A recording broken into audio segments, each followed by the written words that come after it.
مولاي صل وسلم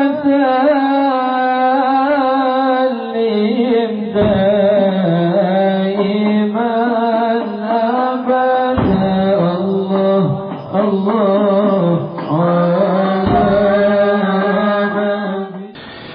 قال رسول الله صلى الله عليه وسلم ثلاث من كنا فيه وجد حلاوة الإيمان أن يكون الله ورسوله أحب إليه مما سواهما وأن يحب المرء لا يحبه إلا لله وأن يكره أن يعود بالكفر كما يكره أن يقذف في النار. صدق رسول الله صلى الله عليه وسلم. حديث صحيح رواه البخاري. Assalamualaikum warahmatullahi wabarakatuh. Hamdan li rabbil khassana bi Muhammadin wa anqadhana min dhulmatil jahli wad dayaji. Alhamdulillahi alladhi hadana bi 'abdihi al-mukhtar man da'ana إليه بالإذن وقد نادانا لبيك يا من دلنا وحدانا صلى الله وسلم وبارك عليه وعلى آله. الحمد لله الذي جمعنا في هذا المحضر. Limpahan puji kehadirat Allah Subhanahu wa Ta'ala yang maha luhur, maha menguasai jiwa dan maha menguasai alam yang terlihat dan yang tidak terlihat, alam yang dirasakan dan alam yang tidak dirasakan. Maha menguasai seluruh apa yang ada di alam semesta sebelum kita tercipta, setelah kita ada dan setelah kita tiada. Dia Allah tetap maha tunggal dan maha abadi dan maha ada, menguasai seluruh kehidupan, maha melimpahkan rahmat dan pengampunan yang tiada henti-hentinya ditumpahkan pada hamba-hambanya. Jalla wa'ala, maha suci Allah Subhanahu wa Ta'ala, yang barang siapa mengingatnya maka terang benderanglah jiwanya dengan cahaya Allah, yang dengan itu ia akan terbimbing selalu kepada keluhuran, kepada kemuliaan, kepada kesucian, dan tercabut dari segala sifat-sifat yang hina. Sifat-sifat yang tidak baik akan tersingkir dengan terang benderangnya cahaya keindahan Allah di dalam jiwanya. Semakin dia terangi jiwanya dengan iman dan dengan istighfar dan dengan kerinduan dan cinta kepada Allah, semakin jauh perbuatan buruk dari hari-harinya, semakin jauh musibah darinya, semakin jauh kesulitan darinya.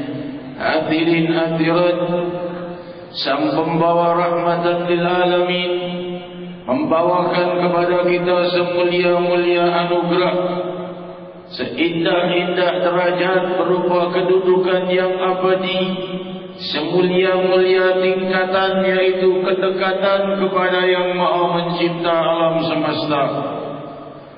Dan jabatan ini jabatan yang kekal dan abadi. Inilah jabatan yang paling mulia dari semua jabatan sepanjang alam semesta dicipta. Jabatan para muqarrabin, para siddiqin dan semua orang-orang yang dekat kepada Allah. Jiwa yang bercahaya dengan cahaya Allah, jiwa yang terang benderang dengan khusyuk, jiwa yang merindukan Allah.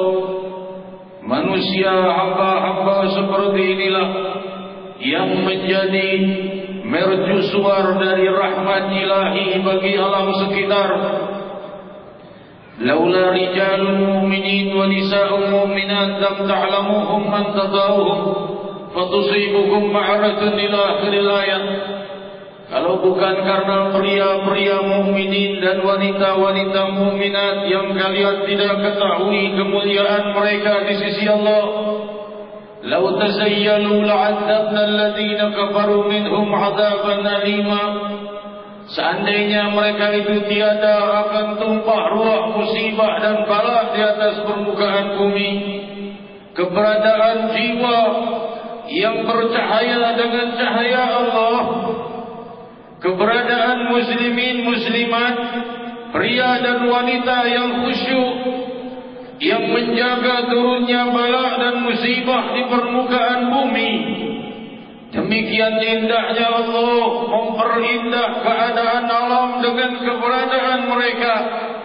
Matahari tiada akan mampu menahan musibah, tidak pula bulan, tidak pula seluruh bintang di langit. Tapi keberadaan ahlul khusyuk menahan musibah bagi alam sekitar. Demikian cahaya-cahaya Rabbul Alamin yang berpijar di dalam jiwa mereka. Para pewaris Sayyidina Muhammad, mereka yang mewarisi kemuliaan dari matahari keridhaan Allah, Nabiuna Muhammad sallallahu wasallam wa baraka alaih. Ada matahari dunia, ada matahari keridhaan Allah. Semuanya ciptaan Allah. Semuanya tidak tercipta sendiri, semuanya ada dengan kehendak ilahi. Demikian Allah menerangi sanubari mereka dan menggiringnya kepada keluhuran. Dan dengan keberadaan mereka lah Allah membimbing ribuan dan banyak jiwa untuk kembali kepada rahmatnya dan kepada taubat. Demikian hadirin hadirat yang dimuliakan Allah, sampailah kita kepada seruan tertinggi dari Rabbul Alamin lewat Nabi-Nya Muhammad sallallahu alaihi wasallam wa baraka alaih, hingga beliau bersabda, barang siapa yang mempunyai 3 sifat mulia ini, maka ia akan merasakan lezatnya iman. Apa itu lezatnya iman? Tenangnya jiwa dalam segala keadaan, tenangnya alam semesta dengan ketenangannya, tenangnya saudara dan temannya dengan keberadaannya. Siapa mereka yang mempunyai salah satu dari 3 sifat ini? Jiwanya akan merasakan lezatnya kebersamaan dengan Allah. 3, ia merasakan satu kelezatan yang membuatnya terlupa dari segala kelezatan dan kenikmatan. Satu kelezatan dan keindahan dan kemanisan yang melebihi seluruh apa yang ada dari kemanisan dan keindahan hidup, membuatnya lupa dari segala-galanya. Apa itu halawatul iman? Bagaimana cara mencapainya?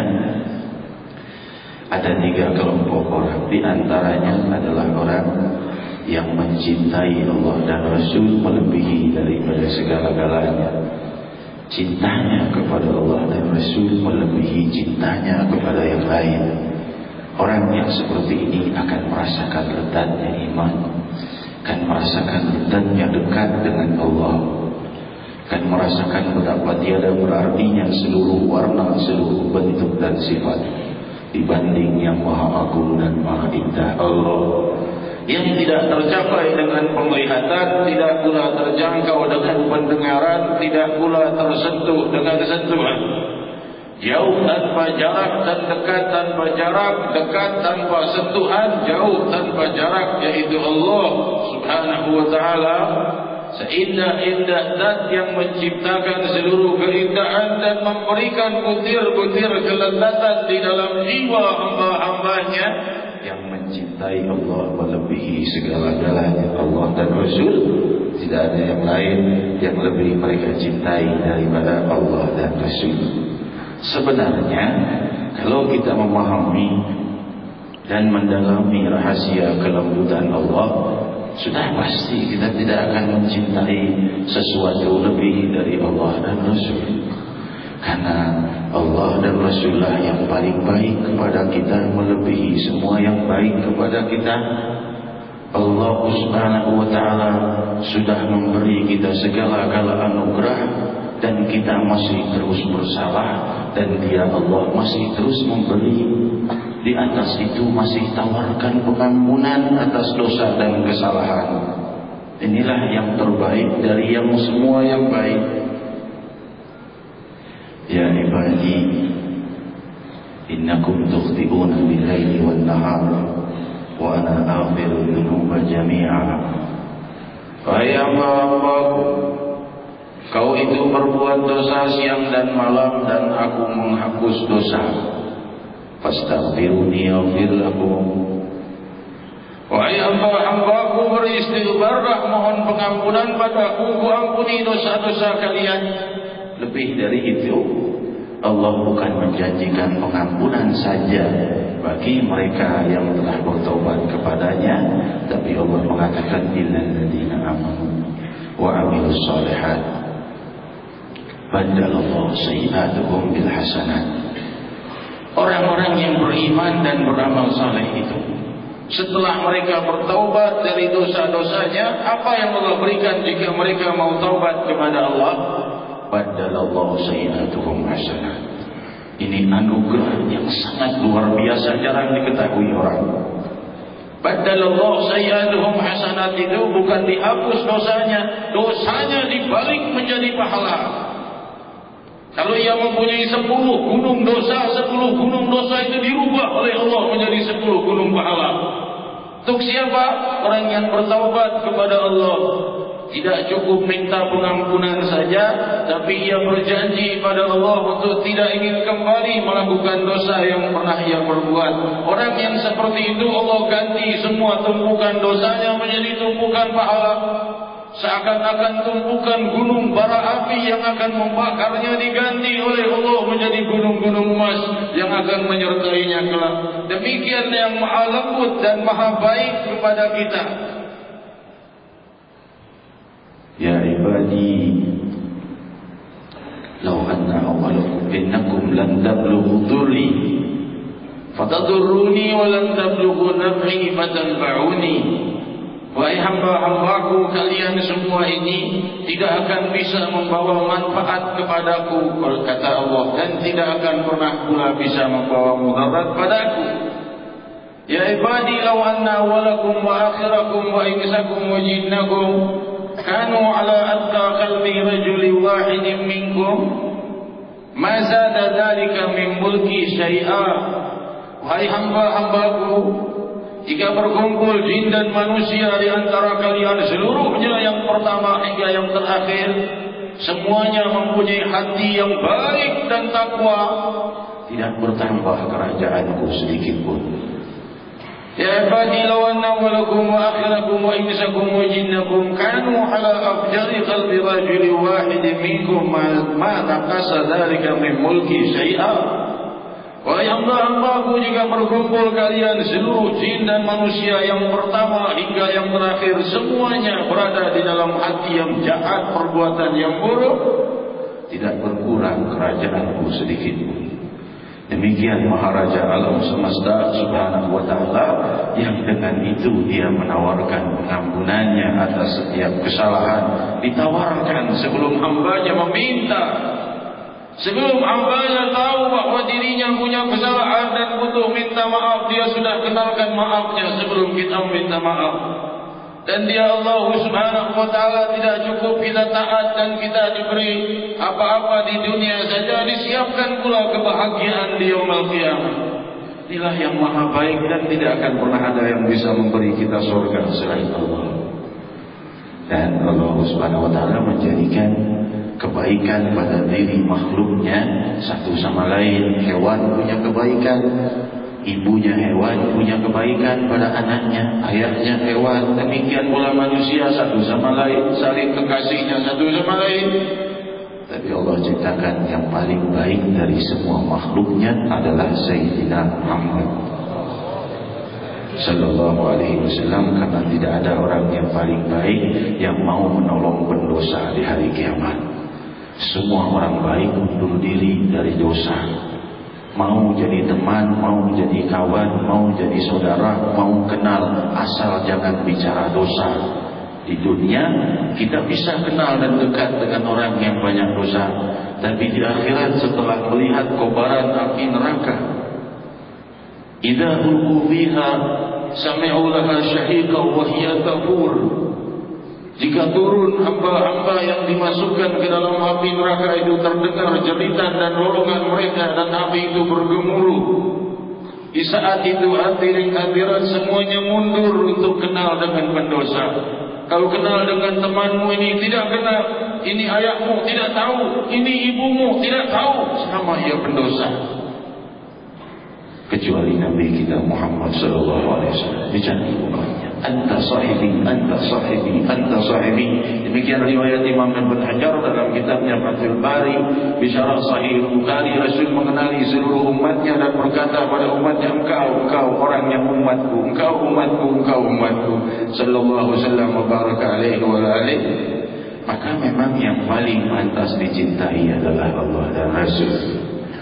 Maka Rasul sallallahu alaihi wasallam sabda, orang yang mempunyai kecintaan, cintanya pada Allah dan Rasul lebih dari segala-galanya. Kalau sudah ia memiliki ini, dia akan merasakan kelezatan iman. Yang kedua, dia mencintai orang karena cintanya pada Allah, bukan karena hartanya, bukan karena syahwatnya, bukan karena keahliannya, bukan karena jabatannya, bukan karena tetangganya, tapi karena Allah. Berat sekali kalau kita pikir ini. Cinta pada semua orang tidak ada, tapi karena cintanya pada Allah baru bisa cinta pada semua orang. Kalau tidak, dia tidak cinta. Bagaimana ini penjelasannya? Penjelasannya adalah ketika orang yang dia cintai berbuat dosa, dia tidak senang dengan perbuatan itu. Bukan dimusuhi, tapi tidak senang dengan perbuatan itu. Jika seseorang tidak cinta karena Allah, maka saudaranya atau temannya atau kekasihnya atau orang yang ia cintai berbuat dosa, ya biarkan saja. Kalau orang lain berbuat dosa, ia protes. Kalau orang yang ia cintai, ya biar. Nah, hal seperti ini ia mencintainya tidak karena Allah. Kalau karena Allah, ia tidak suka. Aku ingin perbaiki orang yang kucintai, harus kuperbaiki semampuku supaya ia tidak bertentangan dengan Allah. Karena aku memilih Allah dari dia. Sekuat apapun cintaku kepadanya, aku lebih memilih Allah daripada dia. Orang yang punya sifat seperti ini, dia akan merasakan lezatnya iman, lezat dan asyiknya dalam berzikir, bermunajat, memanggil nama Allah Subhanahu wa taala. Dan yang ketiga, ia tidak mau kembali kepada kesesatan, sebagaimana ia sangat tidak mau masuk ke dalam api neraka. Jadi takutnya daripada kembali kepada kesesatan bagaikan takutnya ia masuk ke dalam neraka. Beda punya perasaan takut ini. Takut dihina, ada batasnya. Takut dipukul, ada batasnya. Takut dicurigai, ada batasnya. Takut disiksa, ada batasnya. Tapi tidak sampai takutnya dari masuk ke dalam api. Dari semua ketakutan dan kerisauannya, tentu yang paling besar adalah dimasukkan ke dalam api karena sakit dan pedihnya. Demikian besarnya ketakutan dan kerisauannya untuk kembali kepada kesesatan. Dia tidak mau kembali kepada kesesatan dalam keadaan apapun, sebagaimana dia tidak mau masuk ke dalam api. Orang yang mempunyai sifat ini, maka ia akan merasakan lezatnya iman. Kita sekarang merenung bagaimana dengan diriku. Rasanya dari tiga sifat ini aku sangat jauh daripadanya. Hadirin hadirat, ada beberapa hal yang sangat memudahkan kita untuk menyampaikan kita kepada lezatnya iman. Di antaranya adalah niat yang kuat untuk mendapatkan sifat ini. Mau walau belum mampu, niat yang kuat sudah mendapatkan satu pahalanya. Walaupun belum mampu ke sana, niat yang kuat membuat ia sampai kepada pahalanya. Ia akan merasakan lezatnya iman dan manisnya iman. Belum sampai bisa mencintai mencintai Allah dan Rasul lebih dari segala-galanya. Bisa mencintai manusia hanya karena Allah. Bisa menghindari kesesatan lebih daripada takutnya masuk ke dalam api. Belum mampu, tapi kuatnya niat. Karena Rasul sallallahu alaihi wasallam bersabda riwayat sahih Bukhari, barang siapa yang berniat berbuat baik, Allah tuliskan satu pahalanya. Ia sudah melakukan satu pahala, jika ia memperbuatnya kalikan 10 kali hingga 700 kali lipat. Keinginan besar untuk mencapai itu, walau ia belum mampu, sudah memasukkannya dalam kelompok mereka. Sudah halal baginya kelezatan iman. Hadirin hadirat, ini salah satu. Cara yang lainnya adalah mencintai orang-orang yang sudah sampai ke derajat itu. Karena apa? Karena kecintaan itu dijanjikan oleh sang Nabi, almar'u ma'aman ahab. Seseorang bersama dengan orang yang ia cintai. Makin besar cintanya kepada orang yang sudah mencapai derajat itu, maka makin dia akan rasakan lezatnya iman. Dari rahasia cintanya kepada orang itu, seseorang bersama dengan orang yang dia cintai. Sebagaimana ucapan Abu Dzar Al-Ghifari radhiyallahu anhu riwayat sahih Bukhari, ya Rasulullah, al-qaum yuhibbul qaum walakin la yastati'u an yalhaq bi amalihim. Seseorang kelompok mencintai orang lainnya, tapi tidak bisa menyusul dengan hebatnya ibadah mereka. Tidak mampu seperti mereka, cuma cinta kepada mereka. Rasul menjawab, almar'u ma'aman ahab. Seseorang bersama dengan orang yang ia cintai. Alangkah indahnya hadirin hadirat, masuki samudra kelezatan iman, masuki samudra asyiknya di dalam kehidupan. Karena kenikmatan ini akan kita rasakan melebihi dari seluruh kenikmatan yang ada. Paling tidak kita, kalau tidak bisa didawamkan sepanjang usia, lebih beri kesempatan 1-2 menit kami merasakan lezatnya iman.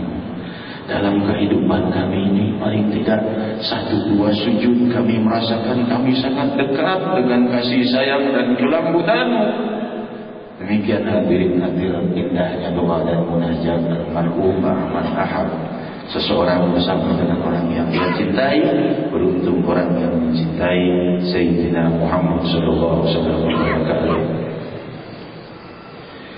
Manusia yang paling indah budi pekertinya.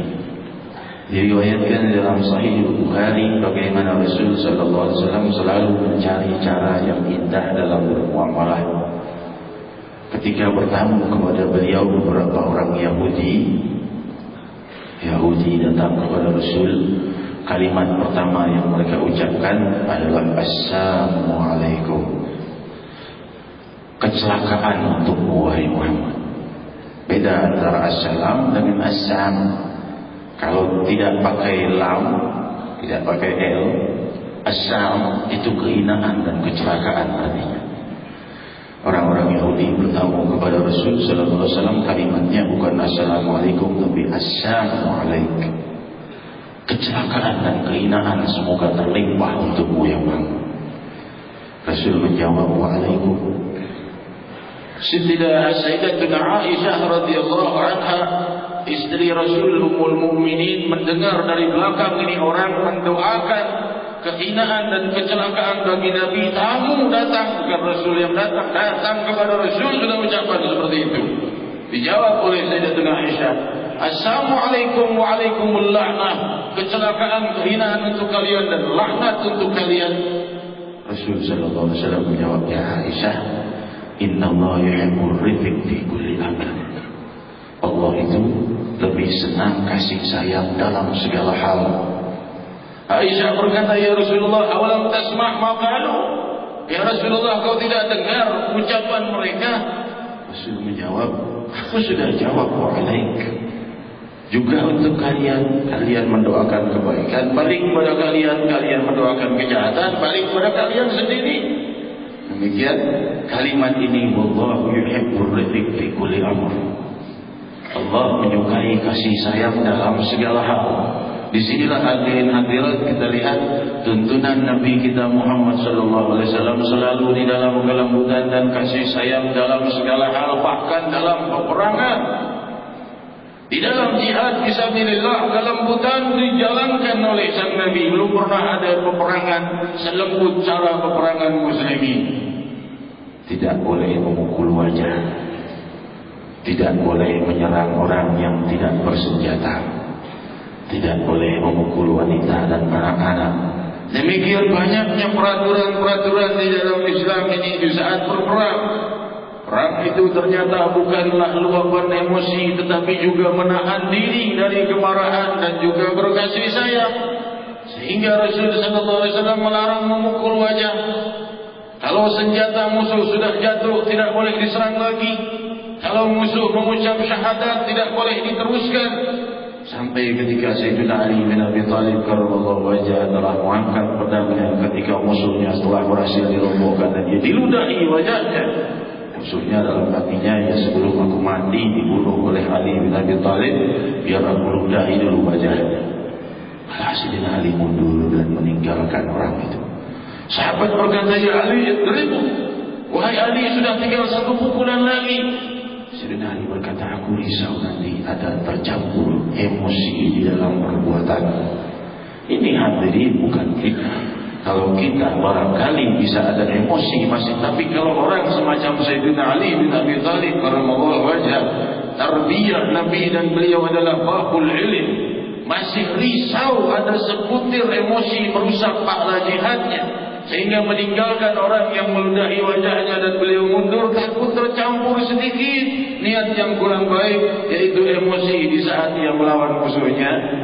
Ini hadirin hadirat, jelas-jelas sudah sabda Nabi Muhammad sallallahu alaihi wasallam, "Innallaha yuhibbul ladzina fi kulli amrin." Allah menyukai kasih sayang dalam segala hal, maka dengan itulah dakwah sang Nabi sallallahu alaihi wasallam berhasil dan maju sampai ke barat dan timur. Wa in kunta fadlan ghalibul qalbi lan fadlu min hawlik. Jika engkau itu pengis dan kasar, maka orang akan pergi meninggalkanmu, wahai Muhammad sallallahu alaihi wasallam.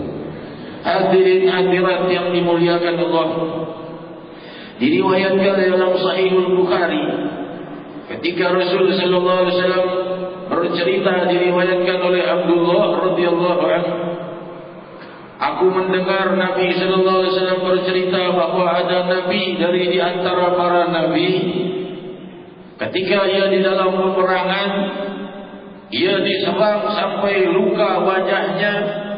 Ketika itu yamsah dam min wajhihi wa yaqul Allahumma ighfir liqaumi fa innahum la ya'lamun. Demikian riwayat Sahih Bukhari. Rasul menceritakan ada di antara para nabi ketika sedang diserang oleh musuh-musuhnya, terluka wajah nabi tersebut, ia mengusap darah dari wajahnya dan berkata, wahai Allah, ampuni kaumku, sungguh mereka tidak tahu.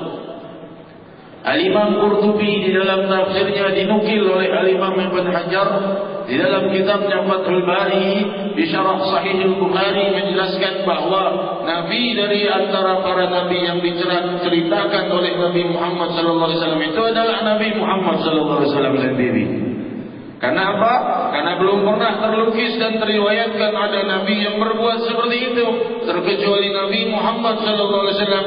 Cuma beliau tidak mau menyebutkan dirinya, disebutkan ada di antara para nabi. Padahal beliau sallallahu alaihi wasallam sendiri. Imam Ibn Hajar menukil ucapan Imam Qurtubi bahwa kejadian itu adalah di saat perang Uhud.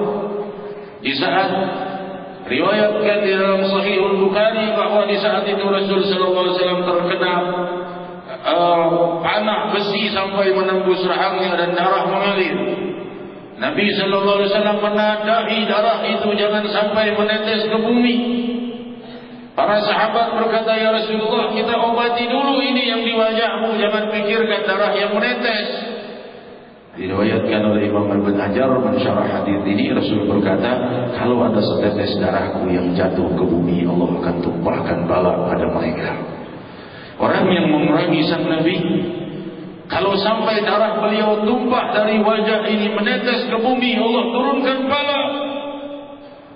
Nabi lebih memikirkan jangan bala turun pada kaumnya dengan menjaga darah yang menetes jangan sampai ke bumi, lupa dengan darah dan luka yang melebar di wajahnya. Terpikir ini musuhnya nanti kena musibah oleh Allah, dijaga jangan sampai ada tetes air darah yang turun. Jangan sampai menyentuh bumi, jangan celaka mereka. Dan didoakan, Allahumma ighfir liqaumi fa innahum la ya'lamun. Wahai Allah, ampuni kaumku, sungguh mereka tidak tahu. Tentu wahai Rasul, kalau mereka tahu, mereka akan menciumi kakimu dan tidak akan memerangimu. Demikian hadirin hadirat indahnya budi pekerti Nabi Muhammad sallallahu alaihi wasallam dan perjuangan dan niat beliau untuk membenahi permukaan barat dan timur ini tidak wafat dengan wafatnya beliau, tapi terwariskan dari zaman ke zaman. Rasul sallallahu alaihi wasallam bersabda, diriwayatkan dalam Sahih Bukhari, al-muslim akhul muslim, orang muslim itu saudara muslimnya, la yuslimuhu wa la yudrimuhu. Jangan sampai ia menyerahkan saudaranya kepada musuh atau berkhianat kepada saudara muslimnya, jangan pula mentoliminya. Wa ma kana fi hajat akhi kana Allah fi hajatih. Barang siapa yang ia peduli kepada kebutuhan saudaranya, Allah peduli pada kebutuhannya, kata Rasul. Demikian indahnya hadirin hadirat iman kita dan tuntunan sang Nabi. Selama kita memikirkan kebutuhan orang lain, Allah akan membantu kebutuhan kita. Di sini hadirin kita terpanggil untuk membela orang-orang yang membutuhkan dari saudara kita, dan tentunya yang paling berhak dibela adalah Sayyidina Muhammad sallallahu alaihi wasallam mubarak alaih. Bela dakwah beliau, benahi umat ini, bisa dengan telefon, bisa dengan SMS, bisa dengan ucapan, bisa dengan harta, bisa dengan apapun, agar kita mengajak teman-teman saudara-saudara kita kembali kepada taubah, kembali kepada hidayah, meninggalkan kemungkaran. Selama engkau memikirkan ini, Allah akan mementingkan hajat dan kebutuhanmu. Inilah janji Allah dan Rasul. Maka nabi hajat akhi kana Allah fi hajatih. Barang siapa yang peduli kepada kebutuhan dan kesulitan temannya, Allah akan peduli kepada kesulitannya dunia dan akhirat. Sampai di akhirat diriwayatkan dalam Sahih Bukhari, seseorang jika sudah habis pahalanya, ia sudah diberdirikan di atas jurang neraka, maka Allah Subhanahu wa taala berkata kepada para malaikat, adriku, bebaskan dia. Kenapa wahai Allah? Sudah tidak punya amal, dosanya banyak. Dia dahulu di muka bumi selalu menolong masalah orang lain.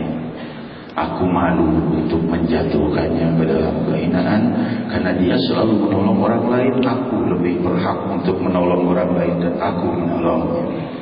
Ia tidak punya pahala lagi, habis oleh dosa-dosanya. Kan tetapi jiwa kasih sayang seperti ini, maka nabi hajat akhi kana Allah fi hajatih. Barang siapa yang peduli tentang keperluan saudaranya, Allah akan memperdulikan kebutuhannya di dunia dan di akhirat. Rasul sallallahu alaihi wasallam bersabda, unsur akhaka zaliman aw mazluma. Tolong teman-temanmu yang zalim dan teman-temanmu yang dizalimi. Para sahabat bertanya, ya Rasulullah, diriwayatkan dalam Sahih Bukhari, ya Rasulullah, kami tahu kalau menolong orang yang dizalimi. Kalau menolong orang yang zalim maksudnya apa ya Rasul? Dia sudah zalim, kami tolong dia. Maka Rasulullah sallallahu alaihi wasallam berkata, angkithu, selamatkan orang-orang zalim agar jangan lagi berbuat zalim. Tuntun mereka kepada kemuliaan, tuntun mereka kepada kesucian hidup, tuntun mereka kepada kelembutan Allah Subhanahu wa taala. Selamatkan mereka orang-orang yang zalim, dan selamatkan orang-orang yang dizalimi. Demikian indahnya tuntunan Nabi kita Muhammad sallallahu alaihi wasallam baraka alaihi wa alihi. Hadirin hadirat, semakin kita dalam hari-hari mulia bersama tuntunan sang Nabi, semakin indah hidup kita. Kita bermunajat kepada Allah Subhanahu wa taala.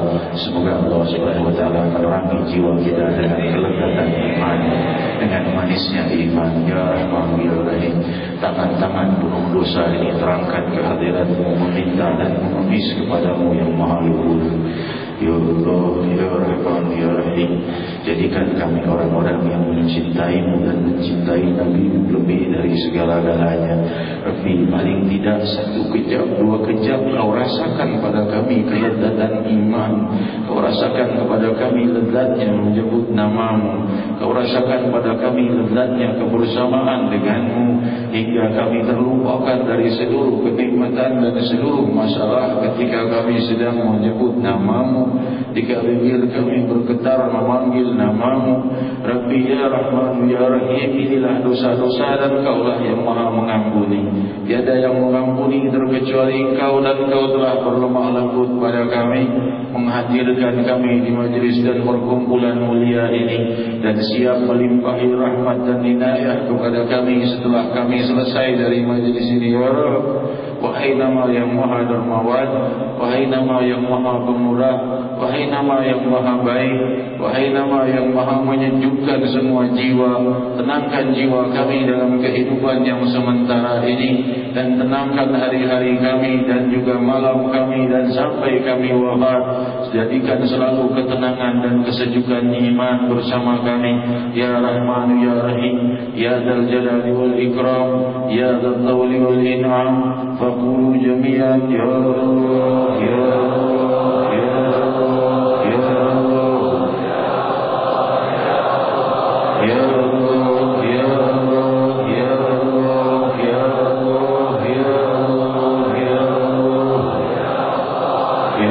Allah ya Allah ya Allah ya Allah ya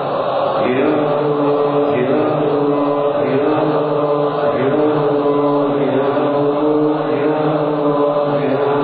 ya Allah ya Allah.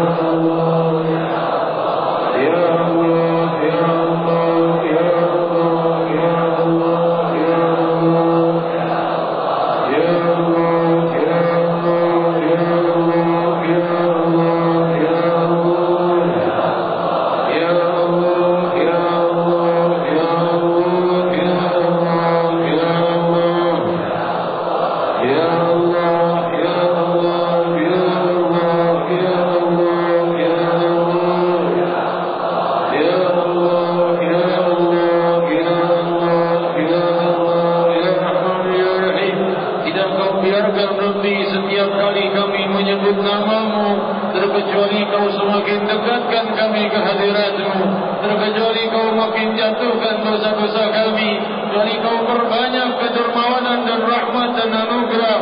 Faqulu ya Allah, ya Allah, ya Allah, ya Allah, ya Allah, ya Allah, ya Allah, ya Allah, ya Allah, ya Allah,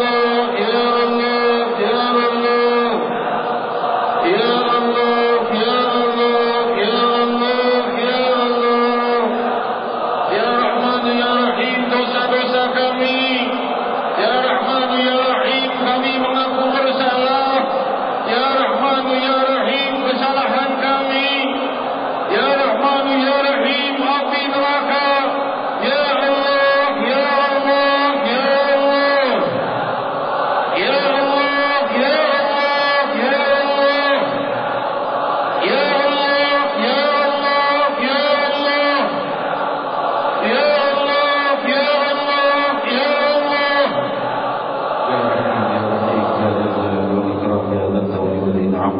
فقولوا جميعا لا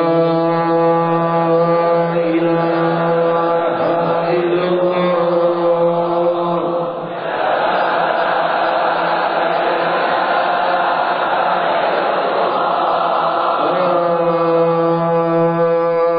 لا إله إلا الله. لا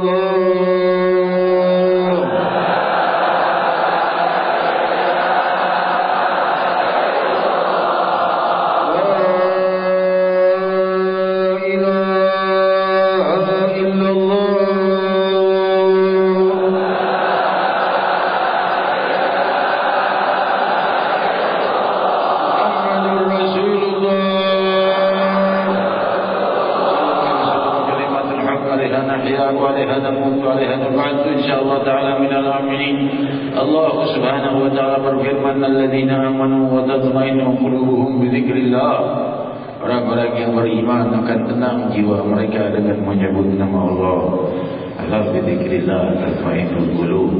Dengan menyebut nama Allah akan tenanglah jiwa. Hadirin hadirat, esok malam insyaallah kita berkumpul kembali di masjid ini di dalam Isra wal Mi'raj Nabi Muhammad sallallahu alaihi wasallam.